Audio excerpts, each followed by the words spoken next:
Y a continuación recibimos a Paola Félix, mediadora, a propósito de ese tema que sigue tomando fuerte en el país, en el tema de la mediación y cómo puede ser un mecanismo de transformación positiva para los conflictos en la empresa, en este caso en particular. Bienvenida, Paola, un placer tenerte con nosotros. El placer es mío estar con ustedes tres hoy en la mañana. Buenos días.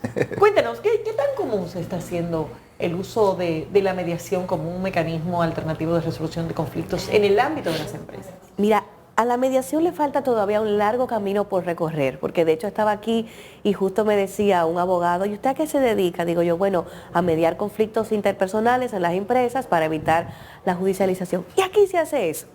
O sea, que imagínense ustedes si alguien del ámbito del derecho todavía se pregunta si aquí se hace. Es decir, que estoy aquí tratando de ser una golondrina, avisando, ¿verdad?, que esto existe, que sirve, que funciona, y tratando de sembrar esa semilla, pero honestamente no es tan común como me gustaría. ¿Qué tipo de conflictos se podrían dar en una empresa para saber?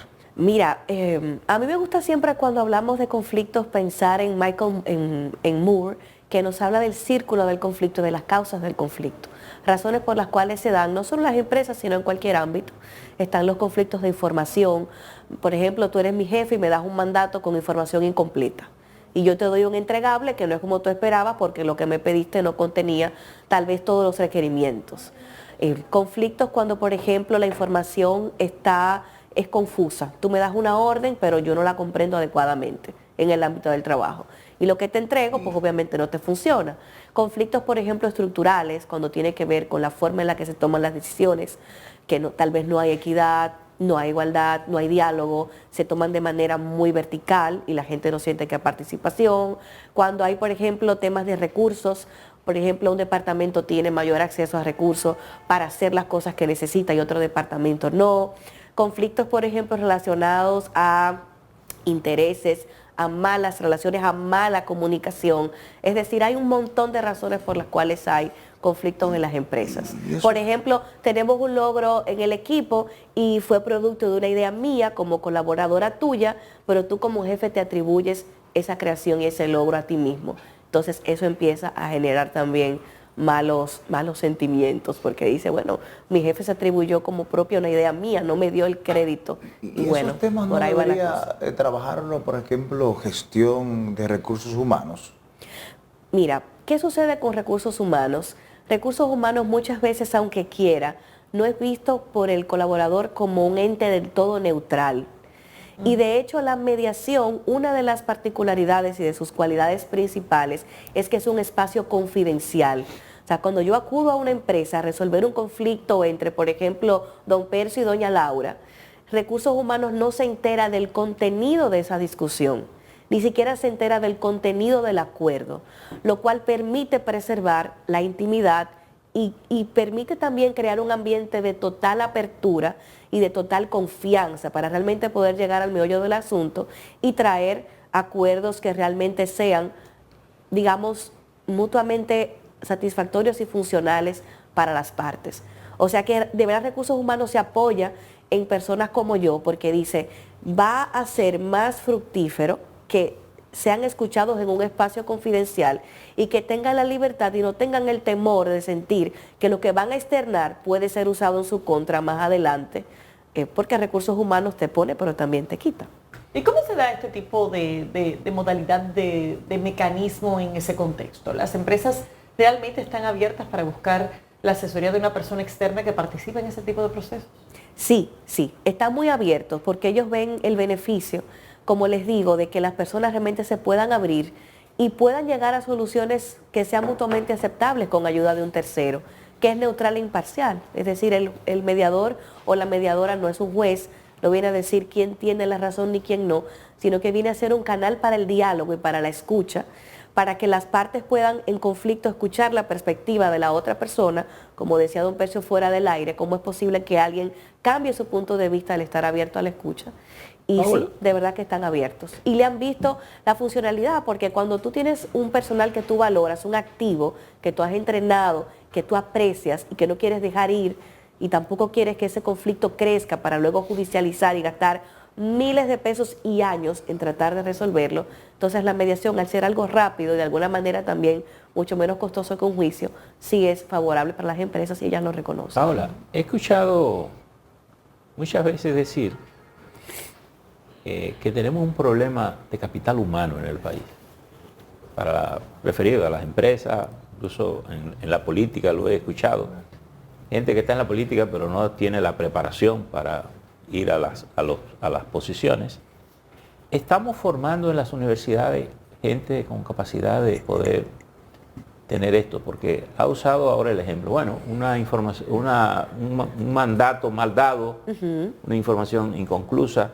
A veces en las empresas hay unos reglamentos, pero son letras muertas, que nadie renueva, que nadie refresca, que nadie lo conoce. Es decir, ¿cómo estamos formando el capital humano como para reducir esos déficits o hacer más efectiva la gerencia empresarial?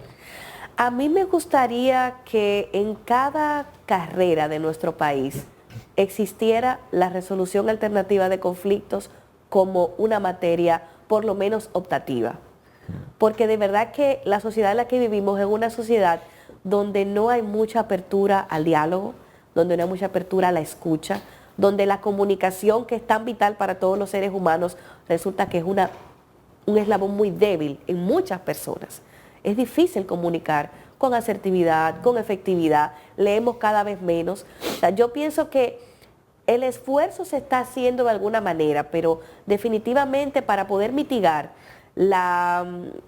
digamos que los malos resultados por una mala gestión de los conflictos en las empresas, empezando por las cabezas, tenemos que conocer de estos temas para poder ser mejores profesionales. Bueno, ahorita usted sabe el ejemplo de que un abogado le había preguntado que si se está practicando aquí, entonces le comentaba a Laura que Mahatma Gandhi era abogado, estudió en Londres. Sí, claro. Y ejerció el derecho en Sudáfrica, que era una colonia inglesa hasta que se eliminó el apartheid. Y él ejerció con mucho éxito, le fue bien económicamente incluso, pero él tenía la filosofía de que los conflictos, cuando él recibía un caso, él trataba de que las partes en conflicto se pusieran de acuerdo. Claro. Él no iba a los tribunales, sino convencía a las partes de la conveniencia de un arreglo. Claro que sí. Y fue exitoso, que fue la misma filosofía que usó para independizar a la India. A través de la no violencia. Y de hecho, una de las cosas que yo enseño en las empresas es la comunicación no violenta, que viene de la INSA, de la no violencia de Mahatma Gandhi. Cómo comunicar sin hacer daño al otro, que es otra herramienta fundamental para todo líder. Cómo comunicar de manera no violenta. Mire, es vital. En el país, obviamente, se está analizando lo que es la reforma laboral. Y está en el Congreso y una de las discusiones más importantes es el tema de la cesantía. Pero dentro de los puntos acordados, creo que hay una parte que se ha logrado en este proyecto que reposa en el Congreso Nacional, que creo que es una especie de un juez o un abogado, un una juez persona conciliador. Sí, me encantó ver ese concepto. Me gustaría saber su posición, si usted cree que en este proceso es importante. Es vital, señores, que existan jueces conciliadores. Yo tuve la maravillosa experiencia de ir a Costa Rica en el 2022 y estar frente a una jueza conciliadora. Y qué tremendo trabajo hacen allí. A mí me encantaría que no solamente los nombren o los denominen jueces conciliadores, sino que realmente se formen como tales. Y para eso hay que deconstruir todo lo que ellos han aprendido. El juez conciliador es prácticamente un mediador. La única diferencia entre el conciliador y el mediador es que el conciliador está facultado para proponer fórmulas de acuerdo. O sea, el juez conciliador puede proponerle a las partes, en función de lo que vea, en función de su escenario y de su contexto, cuáles pudieran ser potenciales soluciones. Pero con una verdadera formación en conciliación, eso no es lo primero que va a ir a buscar el juez conciliador. Porque una de las debilidades que hay aquí, por ejemplo, en nuestro sistema, en el momento de la conciliación, es que los abogados llegan a esa instancia y el juez le dice, ¿llegaron a un acuerdo? Eso no es conciliar. Conciliar es tú atravesar por el corazón de las personas conocer su sentir, su parecer, su perspectiva, sus miedos, sus puntos de vista, sus anhelos, sus expectativas, conocer en profundidad eso que ha pasado y a partir de ahí permitir que afloren soluciones que sean mutuamente satisfactorias. Pero no puede haber solución sin antes haber conexión con lo que sienten y piensan las partes. Aquí el juez de paz ejercía un poco esa labor de conciliación. Y de hecho el juez era una sociedad más pequeña, obviamente. Cuando yo era juez y tú llegabas, yo te preguntaba, hija de quién tú eres, y tú no eres la hija de fulano. Entonces ya por esa primera información, el juez tenía un dato. Claro. Y eso lo hemos perdido en el sistema. Pero esa conciliación primaria de solución de conflictos se daba en esa instancia. Sí. De hecho se sigue dando en distintas instancias. Pero en materia penal, en las fiscalías siempre hay un departamento de conciliación. Sí. En materia laboral hay un intento de conciliación previo obligatorio. Exacto. Sin embargo, sabemos que muchas veces son simples formalidades que lamentablemente en prácticos no terminan que todo el mundo se la vuela al final. Positivo, de por lo menos tratar de buscar una solución previa a ese conflicto. Claro. En el caso de la mediación, ¿en qué medida pudiera contribuir a formar parte de soluciones que permiten incluso descargar un poco los tribunales? Claro. Yo pienso que, bueno, una de las razones por las cuales tuvo tanto auge la mediación en nuestro continente, sobre todo en Latinoamérica y en Norteamérica también, era para el tema de descomprimir los tribunales. Pero de alguna manera eso hace que se pierda un poco la esencia fundamental de la mediación, que es proteger y reconstruir las relaciones a través del diálogo. O sea, de alguna manera, ¿cómo nosotros volvemos a ser sociedades de paz? Este es uno de las partes del mundo más violentas y más desiguales. Incluso el juez Frank Caprio, que se ha hecho muy popular en redes sociales, ejerciendo en New York. Ay, sí, me encanta. En gran medida eso es lo que hace, trata de conciliar conflictos, solucionar conflictos. Sí. Aquí posiblemente más que los mecanismos, lo que hemos perdido como la cultura. Sí. Le hemos dado mucha prioridad al conflicto, y a la contienda, al litigio. Es decir, nos vamos primero ahí. ¿Verdad? Entonces, quizás una conciliación obliga, ha surgido en instancias conciliadoras en derecho, pero las partes firman, entonces se tienen que acoger a esa decisión final aquí. Pero porque se ven forzados a hacerlo, porque de una vez firman y entra a ese proceso, ¿cómo que le llaman el derecho? La conciliación. Conciliación. Conciliación, es conciliación. Entonces, pudiéramos tener casos que no tengan opciones de ir a los tribunales, sino en esas instancias, por la misma naturaleza. Claro, y de hecho, por ejemplo, en Argentina la mediación es prejudicial obligatoria. Es decir, antes de tú ir a juicio en muchísimas materias, de manera obligatoria tienes que pasar por un proceso de mediación. Lo que quiero decir, y Laura decía ahora que Ojalá sí, que existe eso previo. Lo que pasa como es, conciliación, como mediación. Exacto, como conciliación, pero que busca eso, buscar los arreglos. Pero yo siempre como tengo siempre la opción, yo no llego a acuerdo en la instancia, sino que vamos a juicio. Yo lo que quiero es ir a juicio a pelear contigo. Pero no es solamente porque se quiere llegar a juicio, sino porque a veces ese esquema de conciliación tampoco está estructurado para facilitar un real acuerdo entre los Correcto, Laura. Wow, diste en el clavo, es así. Entonces, es así. si diseñamos ese procedimiento, hay muchísimos casos. Por ejemplo, aquí hay muchos casos. Accidentes de tránsito. Claro. Accidentes de tránsito, yo te choco y nos vamos a juicio. Y la misma compañía aseguradora te lleva hasta la Suprema Corte de Justicia. Tú te pasas años discutiendo casos ahí. Sí. Casos que en para principio... que tú me repongas una póliza que yo pago. Es decir, son casos que deberían estar diseñados. No es que eso no pueda justicia, ahí se decide. Y ahí se tiene, porque tú acortas el proceso, obliga a que la gente cumpla con la ley. Materia de salud, por ejemplo. En el ámbito de salud. Y se dan casos también. Ocurre que yo te llamo y tú me dices, no, eso no hay cobertura. Pero yo no tengo como paciente. ¿Y qué ha pasado a nivel de organización de los mediadores que no ha permitido que eso tome más fuerza? Porque, por ejemplo, a nivel de arbitraje, que es otro método de resolución de conflictos se ha logrado una Arbitraje era la palabra que buscaba. institucional mucho más amplia y mucho Así más es. establecida.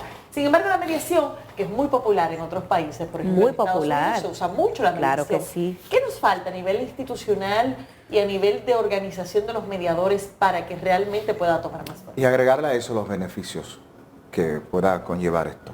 Ok, miren, yo pienso que lo que ha faltado es posiblemente más mediadores porque definitivamente aquí hay muchos más árbitros, mucho más personas que se dedican al arbitraje que a la mediación. A mí misma me es difícil decir dónde hay otro mediador más. Sí, O sea que a ti mismo básicamente te resulta difícil encontrar un compañero. Colegas, ¿dónde están? O sea, es decir, es complejo. La mayoría de mis colegas sé dónde están. Están en las casas comunitarias de justicia, apoyando un programa que inició como de la mano de USAID.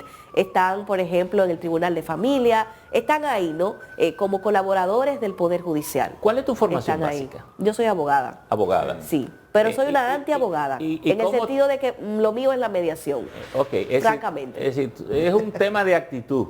Es un tema lo de actitud. tuyo, pero en la universidad no te formaron como eso. Para nada, o sea, Como yo tuve abogada. de hecho que irme a la Universidad de Buenos Aires, Argentina, para empezar a dar Bueno, mis primeros pasos en mediación, Bueno. negociación y resolución Pues alternativa de tiene Argentina y conflictos. tiene a Gandhi ahí para que lo estudie profundamente. Ya, Claro, para ir cerrando, Paola, claro. los beneficios de la Beneficios conciliación. de la mediación: rapidez, economía, es un Claro. proceso voluntario donde las partes están porque quieren, y cuando tú estás porque quieres, tienes más deseo de que las cosas salgan bien, y es un proceso autocompositivo, la solución nace de las partes, Paola. y de hecho hay un alto porcentaje de cumplimiento de los acuerdos, precisamente más del 80%, porque las soluciones no son impuestas, salen de las mismas partes. Paola, era tradicional aquí, y esta tal vez puede ser la parte final, que los conflictos en las empresas eran básicamente con los trabajadores, problemas de sindicato, problemas de tipo de Sí, cosas. pero ese no es el tipo de conflicto que trabajo. ¿Qué tanto eso ha permanecido, ya eso ha desaparecido del escenario?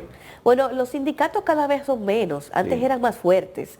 Y básicamente los conflictos que veo en el día a día son conflictos interpersonales entre Interno- supervisores. interno de la Se propia están empresa. matando dos supervisores, se están matando dos operarios, un supervisor con un operario, dos gerentes, dos directores, o sea, conflictos interpersonales. Déjame tal vez cerrar con esto. Es muy frecuente que aquí la mayoría de las empresas son empresas familiares. Sí. ¿Qué tanto conflicto hay cuando las cabezas desaparecen? Muchísimo, muchísimo, porque la dejan muchas veces sin norte.